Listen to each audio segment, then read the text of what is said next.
Hi there. Here's another video for you. This one's going to be about how to edit, change, create content on your website. It'll be a general overview. If you have additional questions, you're always welcome to ask me. I'm always happy to help. So we're going to use my website as the example today. So I'm to my website, and I'm going to hit the escape button on the top left of my keyboard. And that will send me into the login screen, and if I'm already logged in, it will go just right to the configuration screen, which is what you're seeing here. A small window that kind of previews the site, which, by the way, you can hover your mouse over this, and you can change the screen dimension, so it can be a phone, tablet, or a desktop computer, so you can kind of get a good idea of what things will look like on those different devices. But we're just going to go over mainly how to edit content, or for sure how to build a page, which is also similar to how you edit content on your website. So what we're going to do, we're going to just make a new page. And some websites that I build, they'll have their primary navigation up here, which is usually like a navigation on top or something you'll see.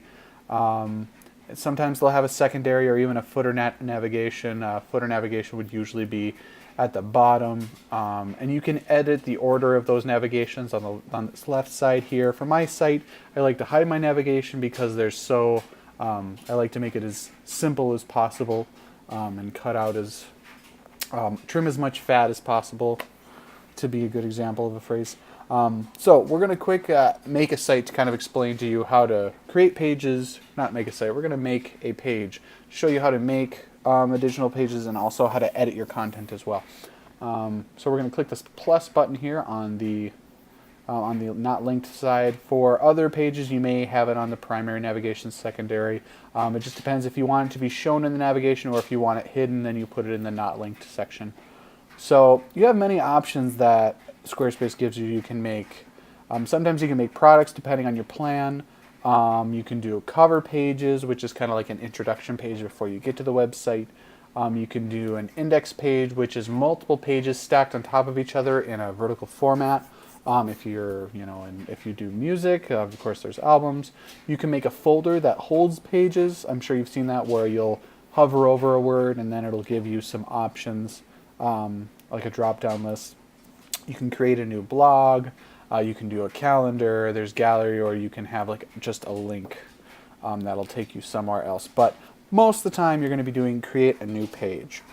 So while we're at create a new page, we'll just call this one test page.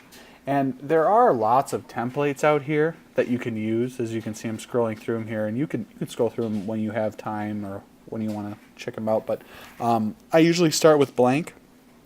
But the templates are very handy if you're not sure how you want the layout to look. They're very handy. But for today, we'll just use this as the example. I'm going to click.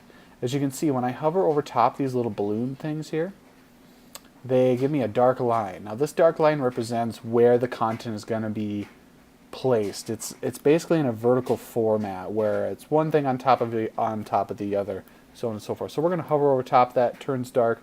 We're going to click it, and then it gives us all these options, all these different little tools that we have at our disposal. You can add a text block where you can add in text. You can make it bold. You can do all sorts of formatting, lists, numberings, alignments, even links, italicize. You can do all sorts of stuff.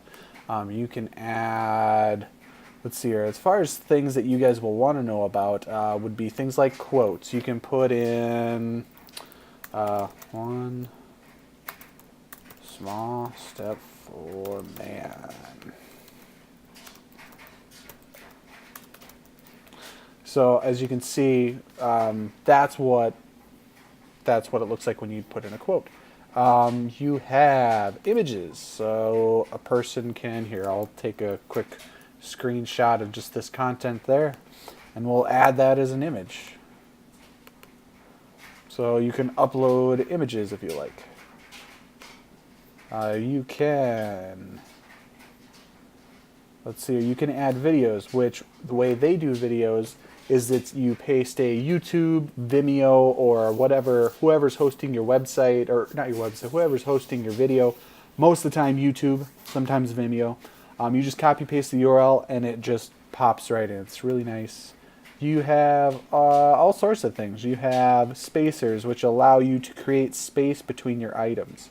You have lines to create more division between your items. You have buttons, so if you want to make, let's see here, like a learn more button, and then you want it to go to a different page on your site, you can go to certain content. These are all the pages that are on your site. Or if you want it to be for a file, like if you click that button, you want it to be like a PDF that pops up. You'll just click this and choose the file that you want. There's also external. If you want to go to a completely different website, you just put in the URL. I always recommend doing a new window, because that way they can always get back to your site and they don't have to keep hitting the back arrow. So you have that. You have learn more buttons. You can put in audio. You can embed code for those of you that are more comfortable with coding. You can do all sorts of things.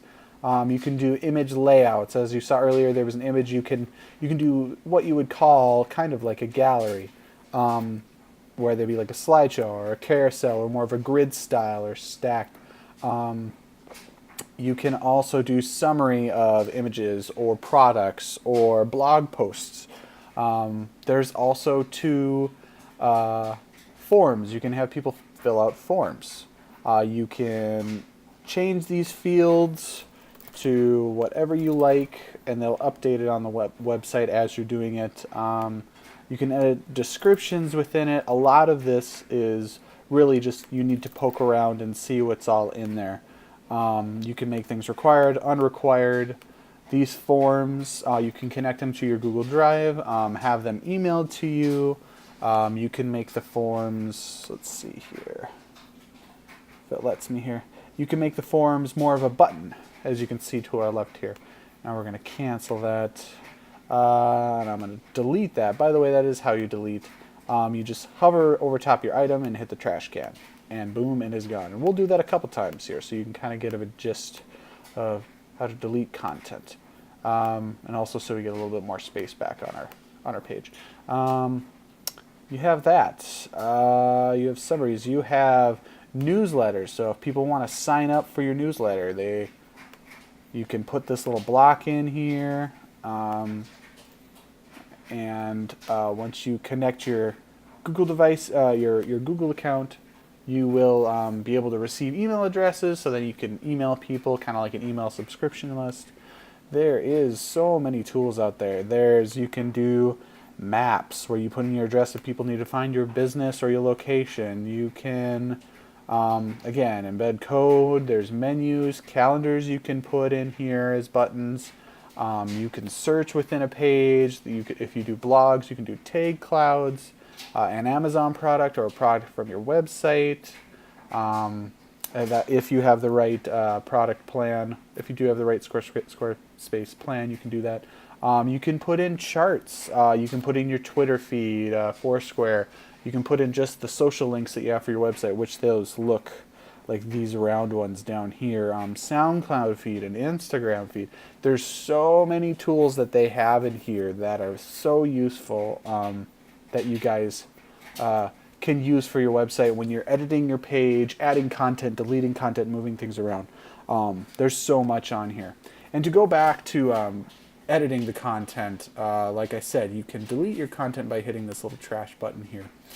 So we're going to delete a couple just to kind of clean up the page a little bit. And I'm going to start doing a little bit of layout work here.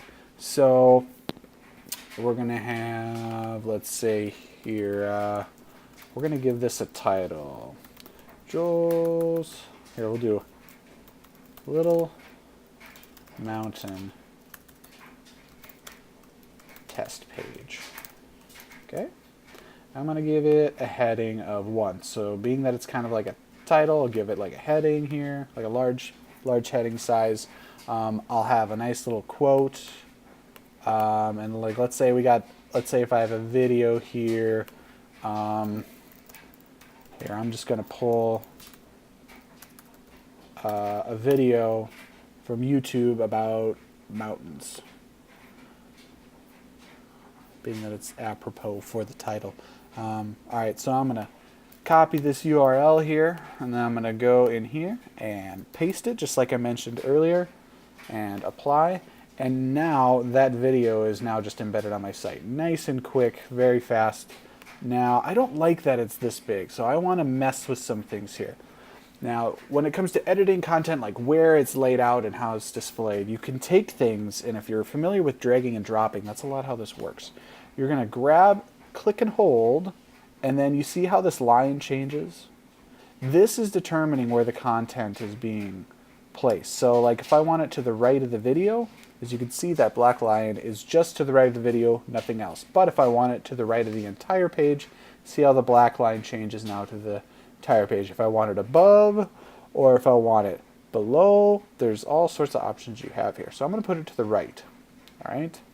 And then we're going to put an image here. And we're going to download an image of a mountain. Okay. Just as this is as an example here. So I have that image that I just downloaded. There it is. I added that image, and there's so much you can do. So now that the image is uploaded, I'll click apply. And if I want to, I can resize the image. I can add captions to the image. I can do so much. All right, let's say if I want a line, I can either hover over a bubble and either choose it there, or if I don't want it there, I want to click and drag, and same thing, it will go over there as well. And last but not least, let's go into how you, like if you're finished with the page and you want to save it. As you can see, when you're scrolling throughout the site, there's this save and cancel button. You're going to click save, and it's going to zoom out a little bit so you can see your navigation on the side. Now let's say if I want to edit a different page, or let's say if I go back and I'm like, oh, I forgot a quick thing. You'll go to the page, you'll click on it, it'll highlight, and then when you hover your mouse over, the option for settings edit will be available for you. You just click edit, and then you get put right back into that editing mode, and it's pretty straightforward from there. And when you're done, again, you just click save. And that's how you edit existing content that's already on your website. All right, thank you. If you have any questions, please just let me know. Bye-bye.